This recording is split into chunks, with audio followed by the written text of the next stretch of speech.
as you saw from the title, we will be reacting to a real flight attendant schedule. The whole point of this video is to share with you all the life, how the job really works. Our schedules are not basically knowing that you work 40 hours a week and your manager will schedule you for 40 hours a week. That is not what our job is at all. But in today's video, I will be focusing on a flight attendant schedule, letting you know how many trips this individual is working, how our bidding systems work, how we bid, the things we bid for, and to see what was received as well. I do have an important tip to share, so keep watching.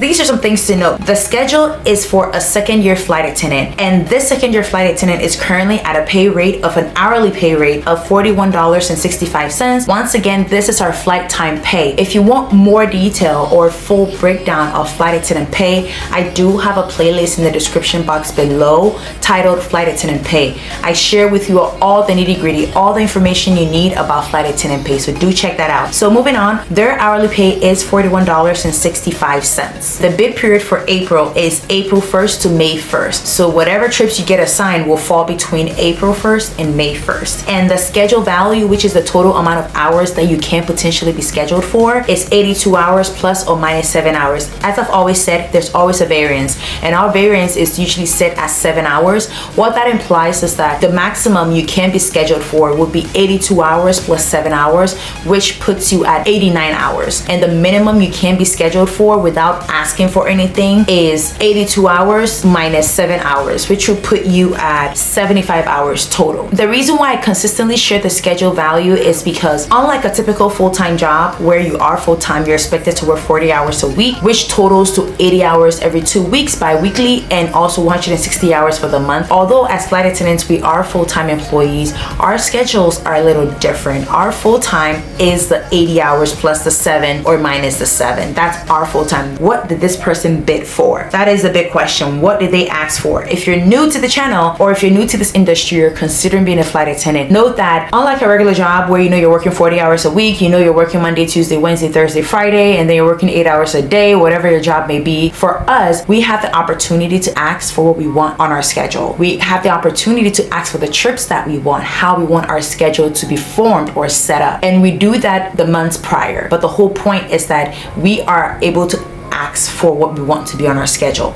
It does not necessarily mean that it will be awarded to you or will be granted. However, the option is still there for you to ask for what you want. So that's where flexibility comes in, because all things being equal, if you're senior enough to hold whatever it is that you're asking for, then essentially you should be awarded that which you're asking for. The first thing that this flight attendant actually asked for was their reserve start dates, or their 8A bid. So reserve is essentially when you're on call. They prioritize 3 bids, right? What this individual requested for was that they first of all wanted their reserve to be a full 6-day block. With my airline, if you're junior enough to hold reserve, then you either have an option to have a full 6-day block or 2 sets of 3 days. We are only assigned 6 8 days or 6 reserve days in the month if we're junior enough to hold it, until you become senior enough to not be assigned it at all. But they opted for the full 6-day block, and they wanted their 8 days to start between the 1st to the 5th. So they wanted their 8 days to start either on the 1st of April, the 2nd of April, or the 5th of April. So whichever one it is, that was what they would prefer. Secondly, they waived one of their rules, which was their same day release to report. What that essentially implies is that if I work a trip and I get released on Tuesday, feel free to assign me another trip that reports on Tuesday.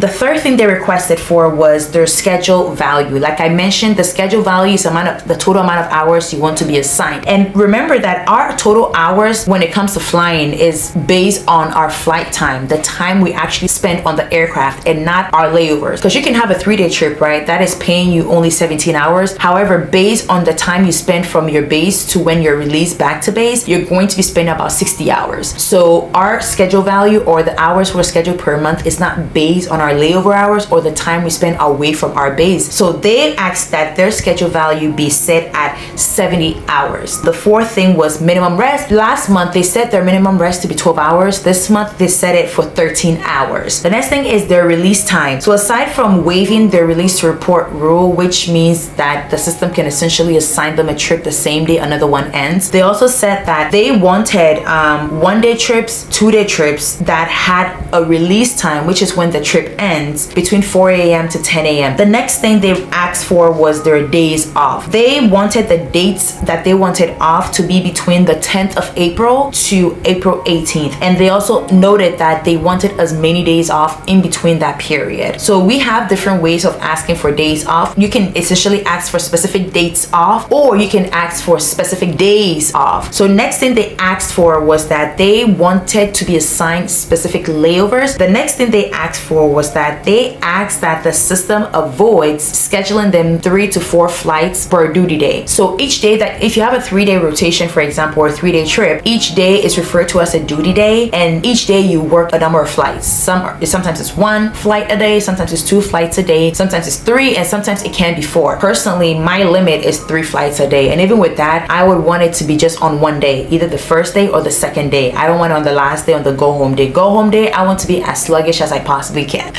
But I digress. So this individual stated that they did not want to have or to be assigned 3 to flights per day. Next, they avoided certain layovers, which it was Atlanta and some other layovers. If you know Atlanta, you know. The other thing that they avoided was the Boeing 717 aircraft. Once again, that is an old aircraft and it has a tail cone. We hate it. Let me know in the comment section, who is a flight attendant that currently loves flying or working on the Boeing 717? I know it's not me. When I was in Seattle, we didn't have the Boeing 717 on the West Coast. Plus, it never flew to the West Coast. But now that I'm going to be based out of New York, I don't have a choice. It's used a lot on the East Coast. So I will be potentially be in a position where I have to work that aircraft, but I'm hoping they get rid of it. The next thing this individual asked for was to avoid flight lead. Personally, I avoid flight lead. I want to flight lead on my own time, especially on certain trips. So I don't like being scheduled flight lead right out the gate. However, I forgot to mention this last time, but sometimes asking for flight lead can sometimes, as there is on the sometimes, put you in a position to get a good trip. I'm not saying it works all the time. If you haven't noticed by now, our bidding system is kind of finicky. Certain things might work certain seasons, certain things might not work certain seasons, but it's a gamble and you have to be willing to play the game. You have to be willing to risk it all, okay, to win it all. So that's what it is. But yeah, I personally avoid flight lead. They are avoiding flight lead as well. They wanted to avoid flying through Florida. Once again, if you know, you know. I have nothing to say about that. Don't ask me about Florida, okay?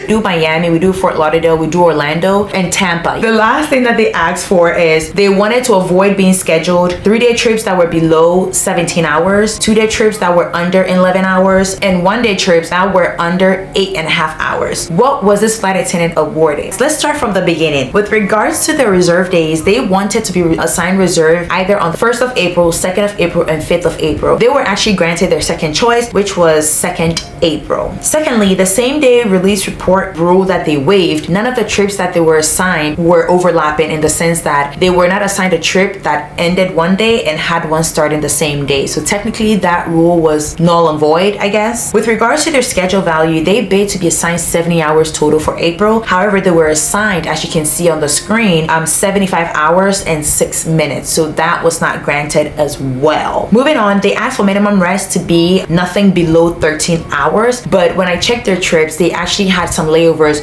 being around 11 hours, 12 hours, which is well below 13 hours. So that was obviously not granted. With regards to their release time, that was granted because they weren't assigned any 1-day trip. However, the 2-day trip they were assigned had a early release time, which you can see on the screen as well. The release time, I believe, for that trip was like 5:15 a.m., which is right within the range that they wanted. They wanted a 2-day trip that has a release time between 4 a.m. and 10 a.m. Next, they asked for their dates off. That was fully fully granted. They had the 10th of April to the 18th of April off. Next was specific layovers. They wanted to be assigned certain layovers that they listed, and none of it was granted. All the layovers were in different cities that had nothing to do with what they asked for, okay? So it's not all glamorous here, okay? The next thing is they wanted to avoid trips that had 3 to 4 legs per day, and I believe they were granted this even though it wasn't fully. Most of the trips they were assigned did not have 3 to 4 flights per day in any of the days. However, I believe one of them did. So to an extent, they were granted, but not fully. The next thing is certain layovers. They wanted to avoid Atlanta and other layovers.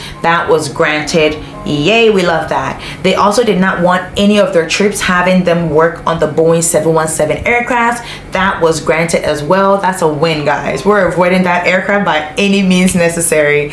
They also did not want to be assigned flight lead, and that was granted. None of the trip had them in the lead position. They wanted to avoid flying through Florida. None of their trips put them anywhere near that state, any of the airports there. And lastly, with regards to the 3-day trips, the 2-day trips, and the 1-day trips, they were not assigned any 1-day trip, as you can see on the screen. However, the 2-day trip they were assigned was a little bit over 11 hours, and the 3-day trip they were assigned was both of them were a little bit over 17 hours.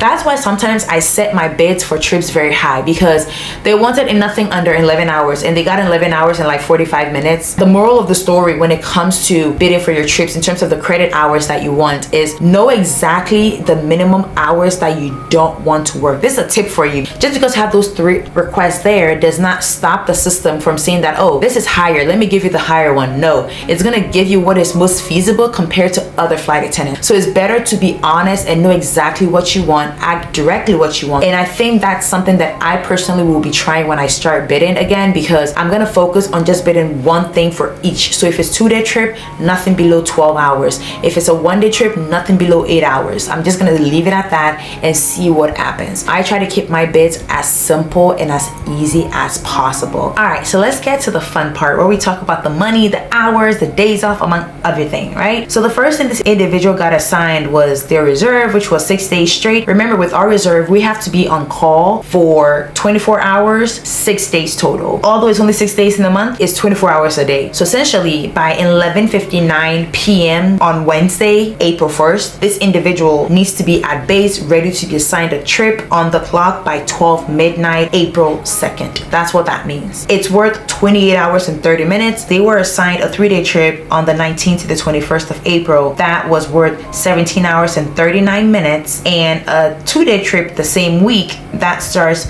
on April 23rd, that releases early in the morning, like 5:15 a.m. in the morning, April 25th, and that is worth 11 hours and 45 minutes. The last trip that they were assigned was a 3-day trip that starts on the 29th of April and releases May 1st. Once again, take note, in the beginning I said that May 1st was part of the April bid period. So although it's May, it's part of the April bid period, which means May's bid period is going to start May 2nd. So that 3-day trip is worth 17 hours and 13 minutes. Like I said when I was talking about what this person was awarded, they did not want their 3-day trip to be under 17 hours and their 2-day trip to not be under 11 hours. Although that was granted, you can see that it wasn't well over 17 hours. It's just like a few minutes above 17 hours or 11 hours. That's why I said in the beginning, when you become a flight attendant, you have to know how much you want to make a month, because we have so much power over our schedule to an extent, because we ask for things and things are not necessarily preset. You have the ability to figure out what minimum you're willing to earn in a month and figure out what your hourly pay is, multiply that by the credit of the trips that are there that you potentially want to work, and bid accordingly.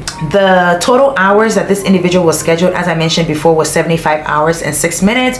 They wanted 70 hours, but that was not granted, and they have 16 days off. So when you add up all the days that they will be flying, essentially out of the month of April, they will be working for 14 days and they will have 16 days off. If you're looking for flexibility, to me, this is a good start. They are not restricted to working these specific trips. All things being equal, if things run the way they should be able to swap out of these trips or have somebody pick up this trip if they want. But let's talk about the monetary value of everything on their schedule. So for the April 2026 schedule for this flight attendant, their reserve is set at $1,187.04. That's how much they will be earning from the reserve. Once again, this is a tentative. It's not fixed. If they get assigned a trip and it's worth more, some trips might be one 3-day trip might be worth more than this amount, okay? And they get assigned 2 of those trips, then essentially they will be making double this amount. If they don't get assigned anything, this is the guaranteed pay for the company, essentially blocking out 6 days of your life out of April. This is the money you're guaranteed to get paid for. So when people say we do have guaranteed pay, this is where that comes in. It's the reserve pay. Once you're junior enough to hold reserve, you to an extent have a level of guaranteed pay, in the sense that whether you get assigned a trip on reserve or not, whether you get assigned standby or not, standby is when you have to go wait at the airport and see if anything happens and then you can cover. But whatever happens, you're guaranteed this amount. So on the flip side, if you become senior enough where you don't hold reserve anymore, you don't have guaranteed pay. Your only guaranteed pay is the trips that you're working. So if you get assigned 5 3-day trips and you're senior and you don't get assigned any reserve, if you choose to not work those 3-day trips, you're not making any money. But somebody who's junior who gets assigned reserve, they don't have a choice but to be on call. And if they don't get used, they get some amount of guaranteed pay. I don't know if that makes sense. Let me know if you have any question in the comment section below. So once again, the reserve is worth $1,187.04. So for the 3-day trip, that has a monetary value of $917.50, and the 2-day trip is worth $603.13, and the last 3-day trip is worth $915.91. So that brings us the total monetary value of $3,623.58, 16 days off. Our minimum days off is, I believe, 10 days, but you can waive that rule as well and be scheduled God knows however many trips you want on your calendar. So for April 2026, this individual will be working 14 days with 16 days off, working 75 hours and 6 minutes for the month, and making $3,623.58 gross pay. Remember, I don't talk about net pay on this channel because everyone's deductions are different. I might have insurance, you might not have insurance. I might have a certain premiums taken out of my account, you might not have certain premiums being taken out of your paycheck. You might have a 401k, I might have a Roth or a regular,